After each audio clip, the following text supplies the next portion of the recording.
Behind the buildings, I used a two-part epoxy. I just used this JB Weld, which right now is my new favorite epoxy for glue, but they're all about the same, I found.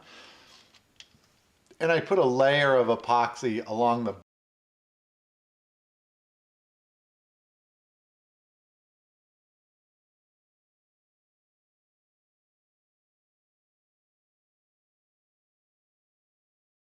camera over here so you can see what I'm talking about. So like this piece right in here, there's a missing sidewalk piece. You can see there's some parts that have broken off back there. And then underneath the buildings, I still have this problem with the light coming through. You can see another piece there. Now they're epoxied in place, so they're solidly glued, but I don't like that gap, and so we're gonna need to do something about that. And what I'm gonna use is this epoxy putty, I guess we'll call it. I've got two. I've got this water weld, which is a JB Weld product. I also have this green stuff. I think this is green stuff. What is this?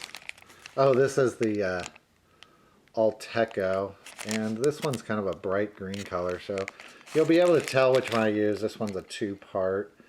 They're essentially the same thing. I'll probably start with this water weld because I like that one a little better, and the color is about right. And I'm going to fill in those areas with epoxy putty. Put my camera back here real quick.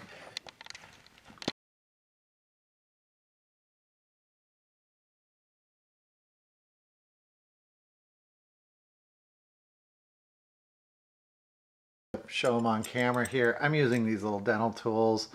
This was a case of, I had the perfect tool for this job and I cannot find it for the life of me. And I do have some Sculpey, the ball sculpting tools, and I can't find them, and they're going to be perfect for these tiny little areas, but I'll have to survive with what I got because I don't have them. I don't know what I did with them. So what I think I'm going to do is set up the camera so you can see what I'm doing, put this on fast forward, and we'll blaze through this part.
short of a little bit of trimming, that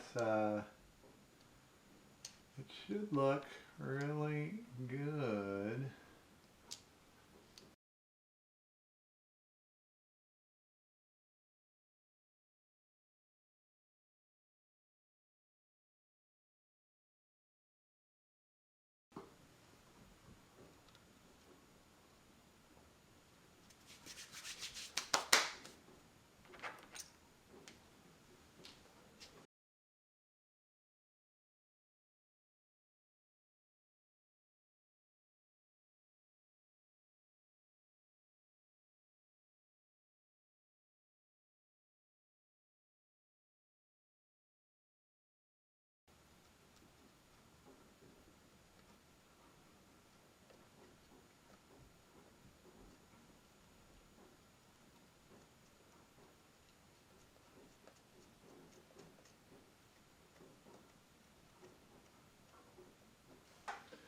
Okay, so you can see everything's kind of set up on Main Street, except we probably made a bigger mess than we started with. I'm gonna let this dry, and you can see there's little parts and pieces everywhere. It's gonna be easier to kind of sweep those up once everything's dry. And then we're gonna have to repaint this. So I'm gonna leave the chopped off tree for the time being. Our poor tree in Main Street, the favorite tree of Main Street. And let this dry and harden, this epoxy. It should harden about hard as a rock. And then we'll come back and paint this.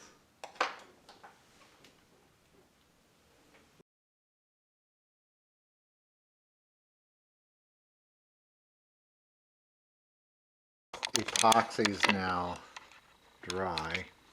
It's been overnight. And if we focus, so all the epoxy down there is dry, hard as a rock. This facade is in place. There is no broken facade anymore, but obviously it needs some cleanup. So I think the next step is going to be clean this up, sand it down, maybe vacuum out the loose pieces, and then just, start painting this. So I'm going to have to match the paint, and we'll get on that in just a second.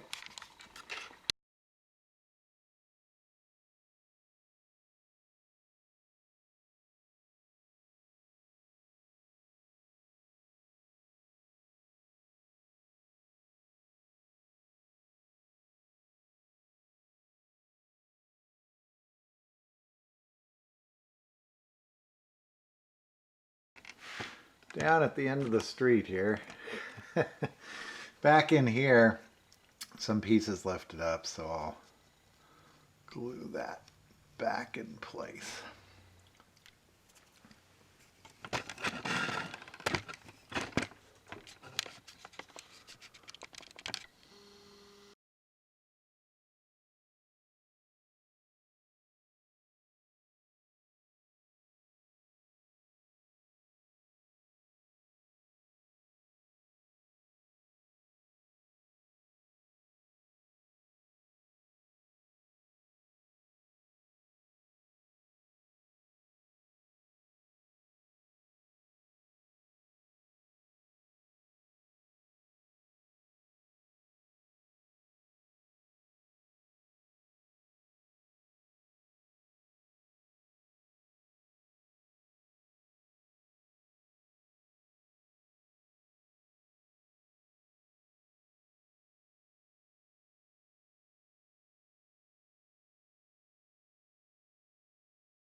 So you can see we can just kind of wash in some of this new color, and then I'm just using some water that's just off camera here to then kind of feather out that new color so that it'll match a little bit better. Remember, the paint always dries a little bit darker too, so if you're going to be off a shade lighter rather than dead on, or it may not match.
So here's the final piece. Pretty happy with how it turned out.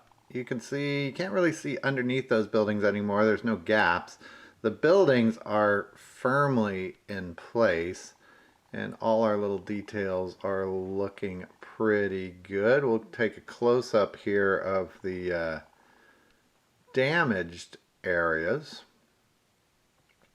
So if we zoom in, here's that piece of sidewalk right back there behind the tree. It's looking pretty good. You can see right around the corner there, that was heavily damaged as well. There's still some discoloration, and I could probably chip away at it more to make the colors match, but considering it's sidewalk, I don't think I'm probably going to. And remember, most of the time in my videos you see these at street level, so you probably won't see most of those areas. Here's the other area we were working on a whole lot around this building and that brick, and I'm pretty happy with how the brick turned out. So, moral of the story, if your dioramas are destroyed, if you built them once, you can probably build them again. There aren't any supplies in this hobby that are overly expensive. A little bit of plaster, some super glue, and some paint fixes just about everything. This is about the view that you usually see in my videos, so you can see you're not gonna see most of that area up against the building too much. So I'm glad we were able to fix it. This was one of my favorite dioramas. I will say this particular diorama is hard to film. All the detail is up against that facade, so my big hands keep getting in the way, and I shortened this video quite a bit because most of the footage was of the back of my hand, not of these tiny little areas that are hard to get into. We're probably going to see this diorama again soon. I think I'm going to add a tree. I have been playing around with the idea of adding some structures out here in the parking lot where there could be a tree instead of one of these parking spaces, kind of like you would see in a regular downtown, to break up the flow of traffic downtown so people don't go speeding down the street. And we'll see that in a future video. So I think that's going to do it for this one, folks. Thanks again, and I'll see you in the next one. Bye-bye.